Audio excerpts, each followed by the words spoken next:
நான் சட்டப்பேரவைத் தலைவரிடத்திலே கேட்டுக்கொண்டதெல்லாம் கரூர் சம்பவம் குறித்து முதல்வர் கருத்து சொல்வதென்றால் இது பிரதான எதிர்க்கட்சி அனைத்து இந்திய அண்ணா திராவிட முன்னேற்ற கழகம். கரூர் சம்பவம் நடைபெற்ற நிகழ்வு குறித்து பிரதான எதிர்க்கட்சி என்ற முறையில் எங்களுடைய கருத்துக்கள் தெரிவித்த பிறகு முதலமைச்சர் பதிலளிப்பதுதான் பொருத்தமாக இருக்கும் என்று நான் குறிப்பிட்டேன். சட்டப்பேரவைத் தலைவர்கள் 56 விதி எண் 56 கீழ் பேசுவதற்கு வாய்ப்பு கொடுக்கிறேன் என்று சொல்லிவிட்டு உடனே முதலமைச்சர் அவர்களை அழைத்து நீங்கள் அரசனுடைய கருத்தை குறிப்பிடலாம் என்று அவருக்கு அனுமதி கொடுத்தார். நான் இது முக்கிய பிரச்சனை என்ற காரணத்தினால் இன்றைக்கு 41 பேர் உயிரிழந்து மிக துயரமான சம்பவம் என்ற காரணத்தினால் நாங்கள் அமைதி காத்து சட்டப்பேரவைத் தலைவர் சொன்னதற்கு சம்மதித்து முதலமைச்சர் அவர்கள் என்ன கருத்தை சொல்வார் என்பதை நாங்கள் கேட்போம் என்று அங்கேயே அமர்ந்து முதலமைச்சர் சொன்ன கருத்துக்கள் எல்லாம் நாங்கள் அமைதியாக கேட்டுக்கொண்டிருந்தோம். அவர் இந்த திராவிட முன்னேற்ற கழக அரசு இந்த கரூர் நிகழ்வு குறித்து என்னென்ன நடவடிக்கை எடுக்கப்பட்ட என்ற விவரத்தை தெரிவித்தார். அதுக்கு பிறகு பிரதான எதிர்க்கட்சி என்ற முறையில்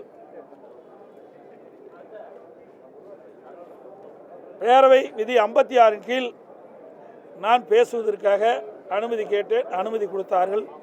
அந்த அடிப்படையில் நான் பேச ஆரம்பித்தேன். அதில் 27/9/2025 அன்று வேலுச்சாமிபுரத்தில் தமிழக வெற்றி கழகத்தின் தலைவர் அவர்கள் மக்கள் சந்திப்பு கூட்டம் பேசிக்கொண்டிருந்த பொழுது ஒரு 10 நிமிடத்திற்கு பேசிக்கொண்டிருந்திருப்பார். அந்த சமயத்தில் ஒரு செருப்பு வந்து விழுகிட்டது. இதெல்லாம் நான் சட்டமன்றத்தில் பேசினா அதை நீக்கி விடுவாங்க. அதனால் இங்கே மக்களுக்கு தெரிவிப்பதற்காக ஊடகத்தின் வழியாக தெரிவிப்பதற்காக தெரிவிக்கின்றேன். நாங்கள் ஊடகத்தில் வந்த செய்தி தான் தெரிவிக்கிறேன். 10 நிமிஷம் தான் அதில் பேசிகிட்டு இருந்தார். அந்த கூட்டத்தில் உடனே ஒரு செருப்பு வந்து விழுகுது.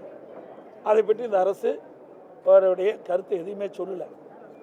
அதுக்கு பிறகு கிட்டத்தட்ட அந்த கூட்ட நெரிசலில் சுமார் 41 பேர் இன்றைக்கு இறந்திருக்கின்றார்கள். அதில் 10 குழந்தைகள், 18 பெண்கள், 13 பேர் ஆண்கள் என்று தகவல் கிடைத்திருக்கின்றன. அதோடு இந்த திரு ஸ்டாலின் தலைமையில் இருக்கின்ற அரசாங்கம் இந்த கூட்டத்திற்கு முழுமையான பாதுகாப்பு கொடுக்கப்பட்டிருந்தால் இந்த உயிர் வலியை தவிர்த்திருக்கலாம்.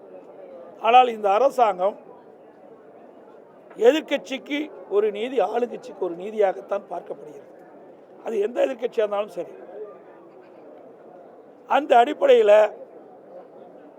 முழுமையான பாதுகாப்பு கரூர் வேலுச்சாமிபுரத்தில் நடந்த கூட்டத்திற்கு காவல்துறை பாதுகாப்பு அளிக்காத காரணத்தினால் இந்த அரசுடைய அலட்சியத்தால் 41 பேர் உயிரிழந்திருக்கின்ற சம்பவத்தை நான் குறிப்பிட்டேன்.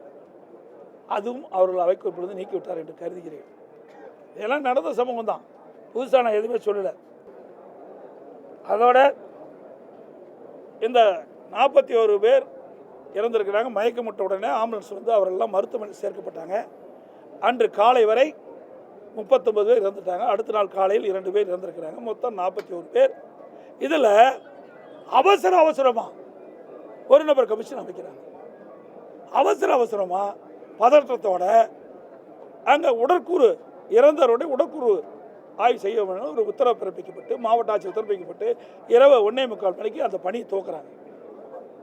அந்த கரூர் அரசு பொது மருத்துவமனையில் 2 டேபிள் தான் இருக்குது. அதுக்கு மின் விளக்குகள்லாம் வேணும், அதுக்கு வேண்டியான வசதியெல்லாம் வேணும். அதில் 2 தான் இருக்குது. அப்படி 2 இருக்குதுன்னா இப்போ அமைச்சர் வந்து 3 இருக்குன்னு சொல்கிறார். சரி 3னே வச்சுக்கலாம் அவர் சொல்லபடி. அந்த 3 டேபிளில் இன்றைக்கு கிட்டத்தட்ட 39 பேர் இறந்ததை எப்படி உடற்கூறு செய்ய முடியும்? பிரேத பரிசோதனை செய்ய வேண்டும் என்றால் அந்த பிரேத பரிசோதனை செய்யக்கூடிய மருத்துவர் தான் செய்ய முடியும், வேறு மருத்துவர் செய்ய முடியாது என்று மருத்துவர் சொல்கிறாங்க. அப்படி அந்த மருத்துவமனையில் அவ்வளவு மருத்துவர் இல்லை. அப்படியே வெளியிலேருந்து 22 பேர் வரவழைச்சுங்கிறாங்க. அப்படி வெளியிலேருந்து 22 பேர் வளைச்சாலும் அங்கே இருக்கின்றது இங்கே அமைச்சர் சொன்னதை பார்த்தா 3 டேபிள் தான் இருக்குன்னு சொல்கிறாங்க. 3 டேபிளில் 1:45 மணிலிருந்து நான் 8 மணிக்கு போகும்போது 31 பேர் உடற்கூறு ஆய்வு செய்யப்பட்டு விட்டது. ஆக ஒரு உடற்கூறு ஆய்வு செய்வதென்றால் ஒரு உடற்கூறு ஆய்வு செய்வதென்றால் 1.5 மணி நேரம் வேணும். அந்த உடற்கூறு ஆய்வு செய்த பிறகு என்னென்ன காரணத்திற்காக அவர் இறந்தார் என்ற ரெக்கார்டெல்லாம் பண்ண வேணும். ஆக இப்படி இந்த செயல்பாடெல்லாம் செல்வதற்கு சுமார் 1.5 மணி நேரம் தேவைப்படுவதாக மருத்துவர் சொல்கிறாங்க. அப்படி இருக்கின்ற பொழுது 31 பேர் எப்படி இவ்வளவு வேகமாக விரைவாக உடற்கூறு செய்ய முடியும் என்ற ஒரு சந்தேகம் மக்களிடத்திலே இன்றைக்கு பரவி இருக்குது, எழுந்திருக்குது. அது அச்சத்தை போகக்கூடிய அரசுடைய கடமை. இதுக்கு நாங்கள் இந்த கேள்வி கேட்டால் அதுக்கு ஏதோ பதில் சொல்கிறாங்க. அதோட ஒரு நபர் கமிஷன் அமைக்கப்பட்டாங்க.